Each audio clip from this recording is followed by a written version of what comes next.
also plant a couple of times, like Yeah. greens. Yes, you can put them for a while, but then, you can't keep doing it. Nice greens. You just pull them up and put a new batch in. So while you're working on one batch that's growing, the other batch you plant it. So you have, this one you start, and then you start another one. This one is starting to grow, then you start another one, and then you start another one after that. So you have your successions of plant growth.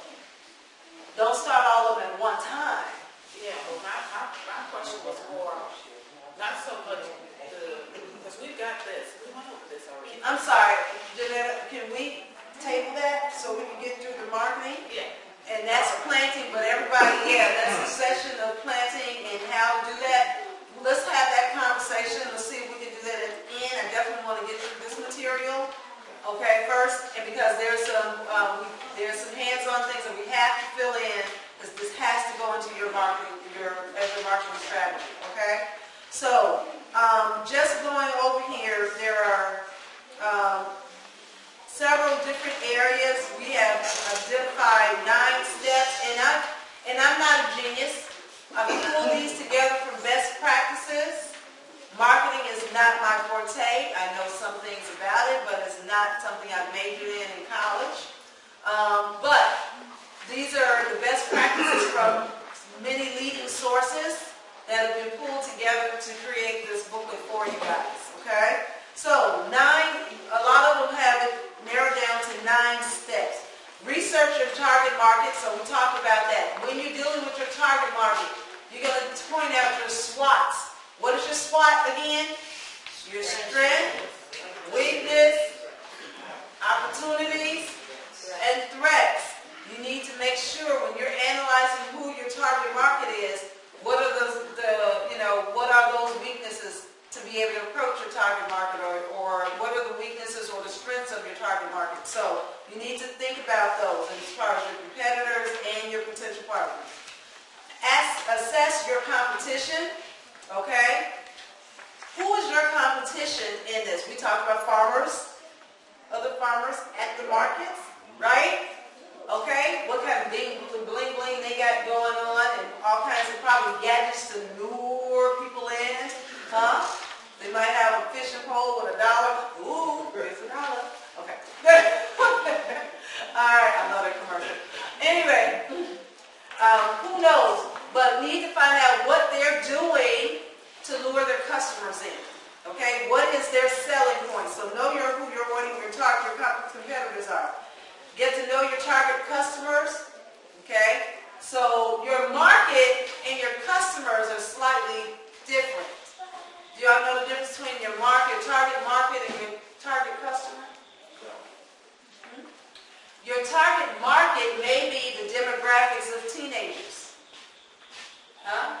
I'm only going after teenagers, right? But the individual customer, or those individual customers, those teenagers specifically, the specific ones that I'm going to go after. Okay, and how do I lure those specific customers in my realm and keep them coming back? Not just the whole general market of teenagers, but the specific identifiable people that you are getting your money from or expect to do business with. Do y'all understand the difference now? So a market is more of a broad spectrum kind of who's the target market. Oh, I'm doing I want all Christians. Okay. Yeah, that's something to think about. So who are the specific customers now in that demographic that you're going to go after? Okay. Trinity Church specifically, and who are those, what is the mentality of those, the mindset of those particular ones that we want to reach. Okay? So I want to get my vegetables blessed by the Pope. Catholic. Hey, you want to go Catholic? Then you might want to go you might want to get them blessed by the Pope. Okay. All right. Or if your target market like Kamal, he has target market are all people who are interested in sustainable, who want to hear those buzzwords, people who are passionate about climate change information and doing something about it. So his vegetables are going to be associated with label of biochar because biochar as part of this composting methodology. Biochar mitigates carbon. It's a carbon sequester, it sequesters carbons. Okay? So people who are interested, they're going to know his vegetables. He's part of the farm that helps to mitigate climate change.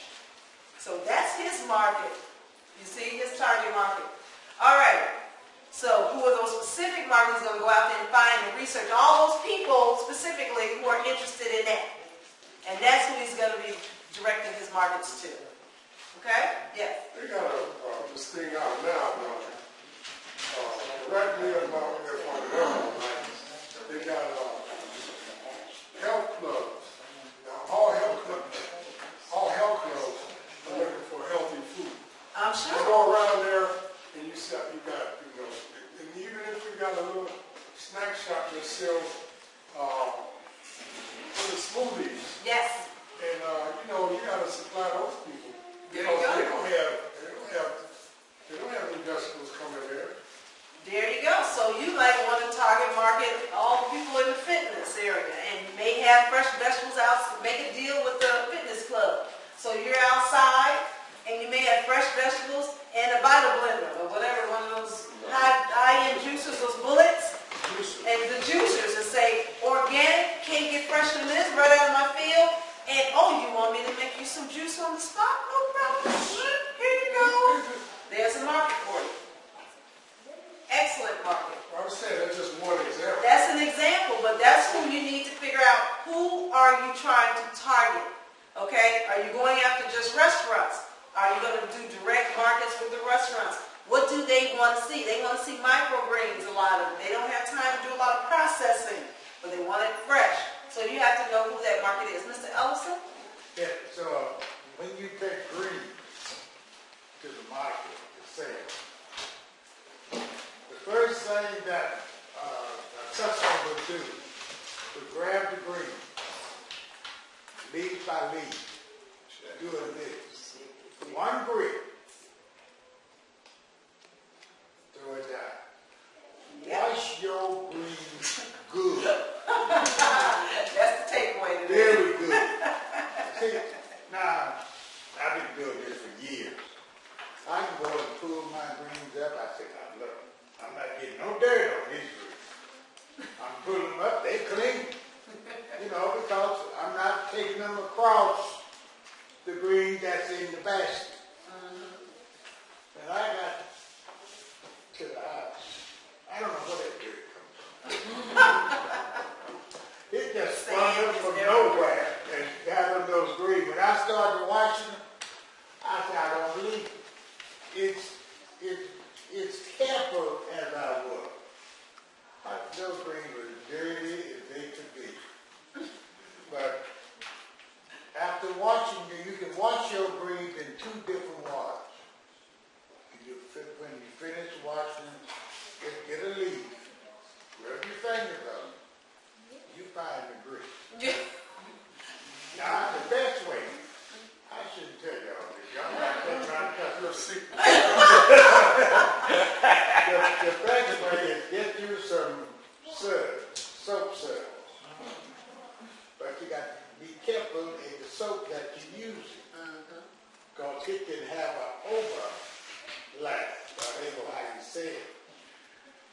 Something real soft that'll make a lot of suds. Now that'll take all of your business. That'll take all of your business. Well, I guess the Mexican stuff now is made out of natural products, Yeah. Don't get contaminated. You can get, like 7 generations. There's a lot of vegetable washes that you can get. Yeah, and You know what's good, those laundry baskets, the plastic ones with the little holes, the little squares. And to wash rinse it. Take those water ones and Okay, let's move on. We got describe your unique selling proposition. Your unique selling proposition, okay? What is it about what you're selling is going to reach or hit a pain? They call it pain points in marketing. What's going to hit a pain point in a person and make them feel obligated and like it's necessary to buy your product? Okay? That they can't live without this product.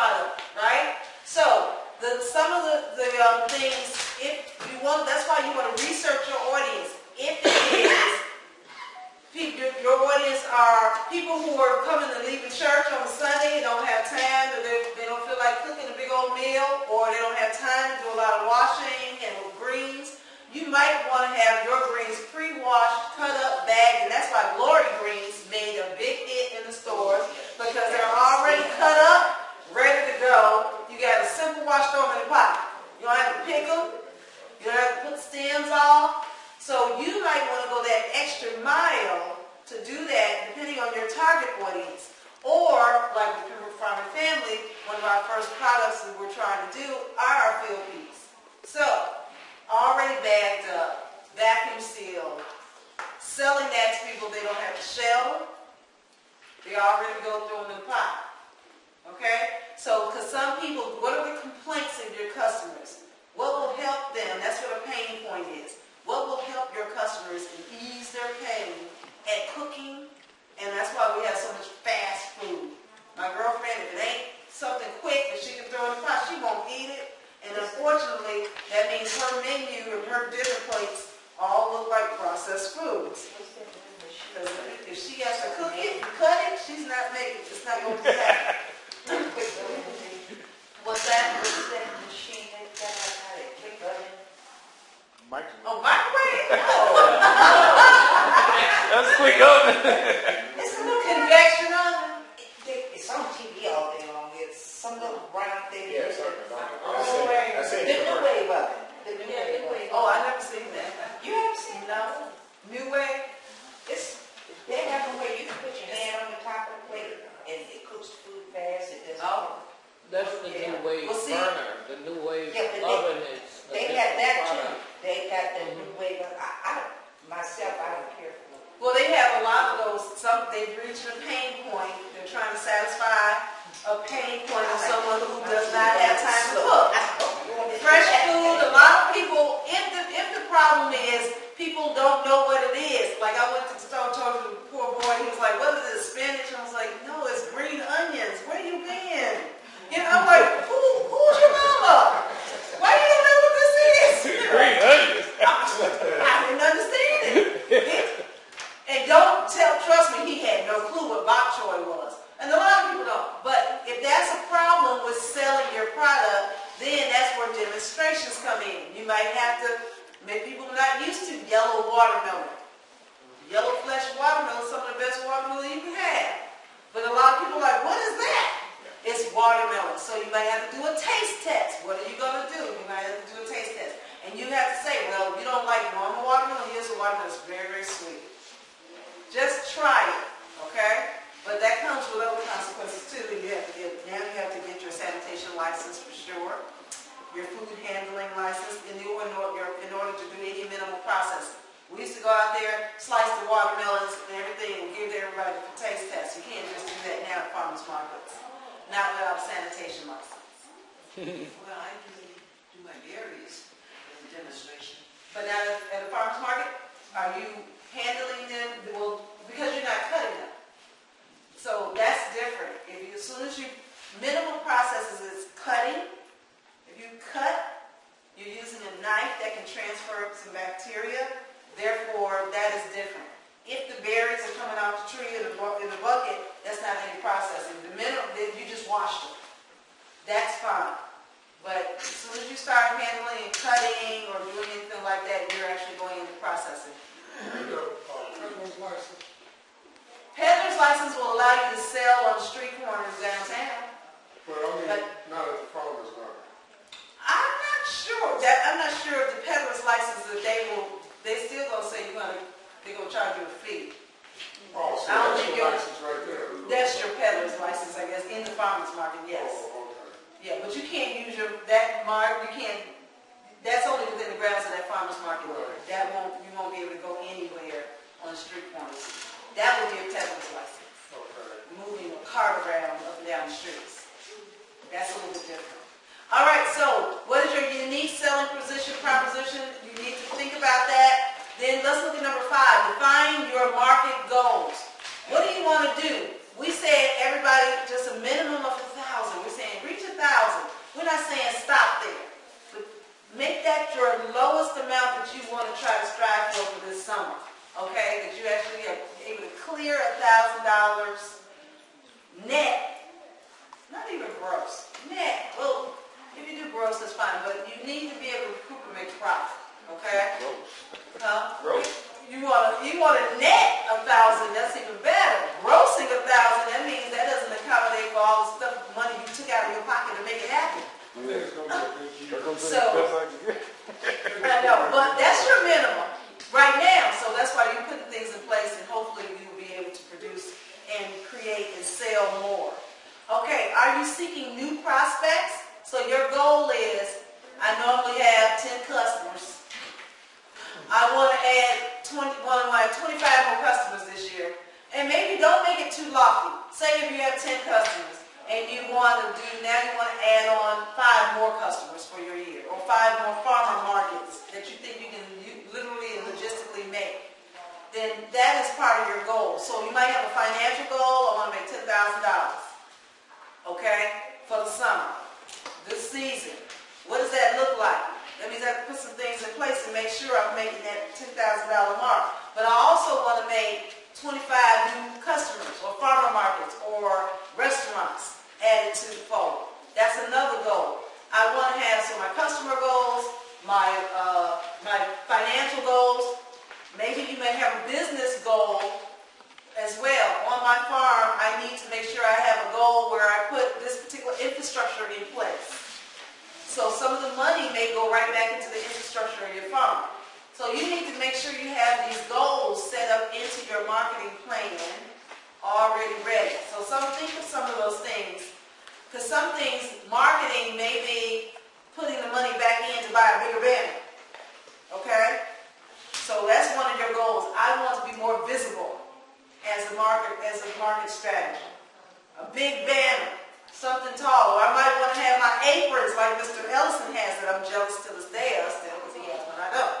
A nice apron, okay, or some bags to give away. That's part of my marketing goal to try to increase and get my customers back in my fold too. Keep them remembering me. Number 6, identify your marketing strategies.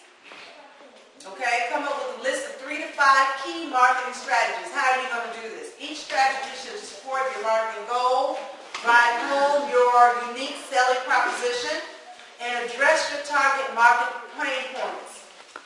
Okay, so that's what we're going to be doing today, the marketing strategy. At number 7, define your marketing mix. Okay, what is the marketing mix? And here are several things. Pricing and positioning strategy, we talked about that. Maybe positioning would be at the farmer's market, outside of a health club, working with the churches, working with the schools. How are you going to position yourself so you get noticed? I say, at these farmer markets, introduce yourself and tell them you deliver products directly to their house. Yes. And, you could have a business card. So that would be your unique strategy. We can even, in fact, every Wednesday I can deliver, you write down what you want. And if I don't have it, one of my friendly farm associates in your area will deliver tomatoes or at your doorstep. Absolutely. That's even better. That's a strategy. That's a strategy. But in that strategy, you have to make sure you cover your costs for transportation to and from those individual clients. Because now instead of setting up in one spot and everybody comes to you, you're talking about spending a lot of gas money going to individual clients. And that you have to make sure you're accounting for that. I'm not saying it won't, but it's a little bit of different strategy. And if that's one of the strategies you want to strive for, that's what we're going to write down. Right. And you're going to see what are all the things you need to make it happen. Yeah, because in that little farm stand, one day it might be raining. Right. It might be too cold. They might be sick. Right. So you still got that customer that has a need for fresh food. Absolutely. So there you go. So we're going to go through that. The other thing is your offers. What are you offering? Okay, so make sure that your packages, everything that you're offering is good, it looks good, it's something that can sell on its own with you there or not. And that's one of the things you want to strive for. You want the stuff to sell and speak for itself. Can this produce sell on its own without me being there? It looks that good. Or I'm marketing, I packaged it just that well. Okay? All right. Marketing materials. We went over marketing materials the last time. Promotion strategies. What are you going to promote? How are you going to do it? 2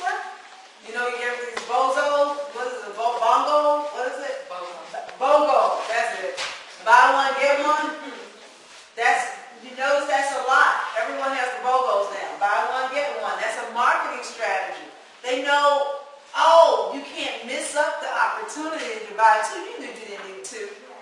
You didn't even budget for two. But they got you anyway because they say if you buy one, you get another one half off. You didn't even have enough money for all that. You only need one, but they got you buying an extra one. And that's, they are reaping so much money in from that BOGO concept alone. Because they're making you buy way more than you even anticipated buying. And even like McDonald's, did you know McDonald's tripled their market share just by them asking you if you wanted fries with your burgers? Instead of you instigating the fries, they said, would you like to have fries with that?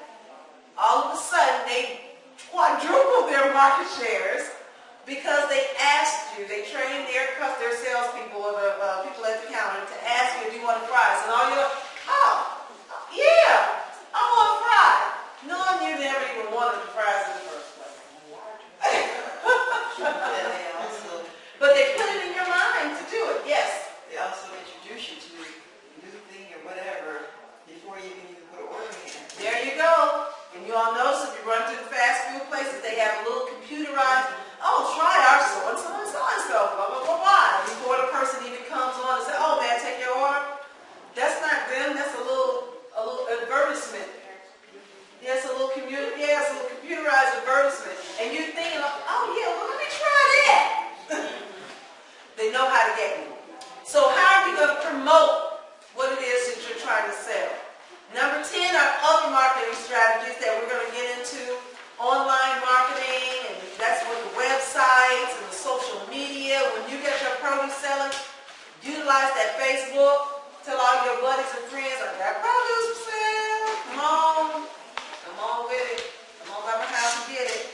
When we announced our our eggs were laying, I literally had a refrigerator full of eggs. And as soon as they found out that the eggs and the chickens were laying again, I'm trying to hold on to a carton for my house for us to eat. We had a whole food in now we hardly have it.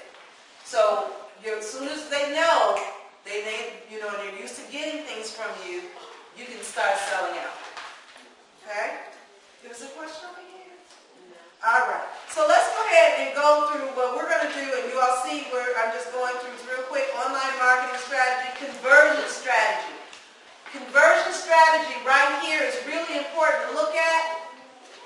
Here you got, if you have your 10 customers already, how can you get them to promote for you? Okay, and what do you expect to get? So if you have leads, or they may not be, these people may not be your customers, but they may be potential customers. So where are your potential customers coming in at? So you need to know where your potential customers are as well, okay? All right, so we're going to go ahead and go over the conversion strategy, and you'll see there's leads, how much it's going to cost you to get these leads. I got a group of names. Somebody give you a whole bunch of names. They're not your customers yet, but somebody gave you a list of names that could potentially be your customers. How are you going to market to them? So, and how much it's going to cost you to market to them? And are you going to reap enough money? If you got 10 names and 6 of them decide to be your customers, then that's 60% right there of your money you're reaping back. 60% of your income that you pushed out there to market to them, you're getting back in your sales.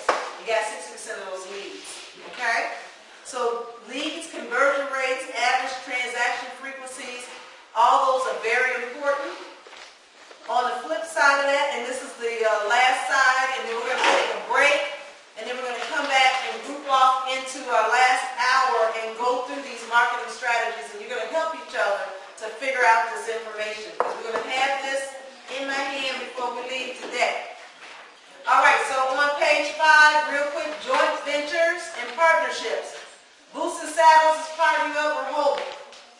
Boots and Saddles gets a lot of customers in. Rehoboth has a place for them to stay. Boots and Saddles doesn't have a place for customers to stay unless they're doing camp out in tents. Rehoboth has beds. So as a partnership, Boots and Saddles can bring in customers for Rehoboth's camp retreat center, right? Rehoboth has blueberries.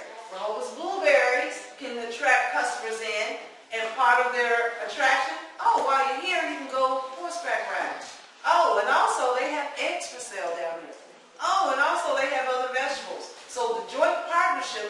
win-win, a win-win situation for both.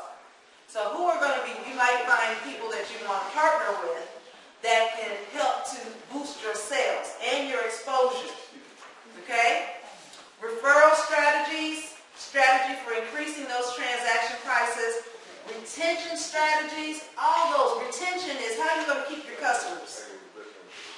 What is your strategy for keeping your customers?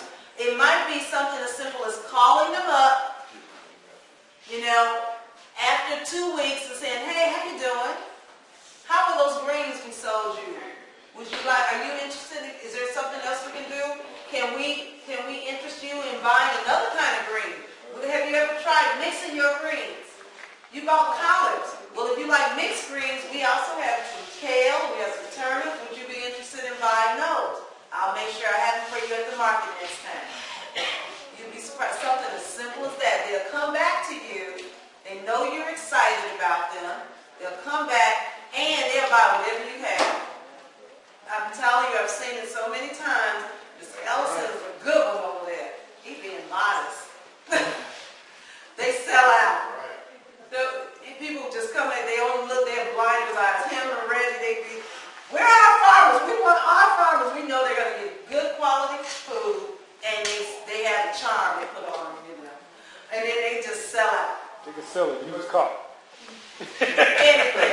Yes. But I used at first to kind of maybe drop a little.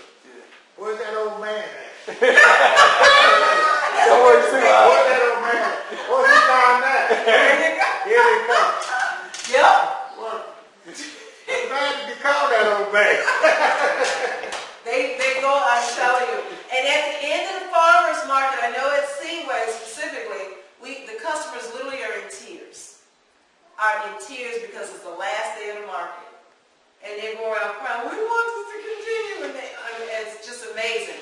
And satisfying that need because they're not able to get that kind of service. That's that pain point. They're not able to get that kind of service in their local community. So those are things you're selling when you're doing. So the last page here says sustainable marketing for those who are interested in doing things in a holistic manner and don't want to waste plastic to sell, or you see all those other excessive posters and balloons and foam and all these other things that people use to market.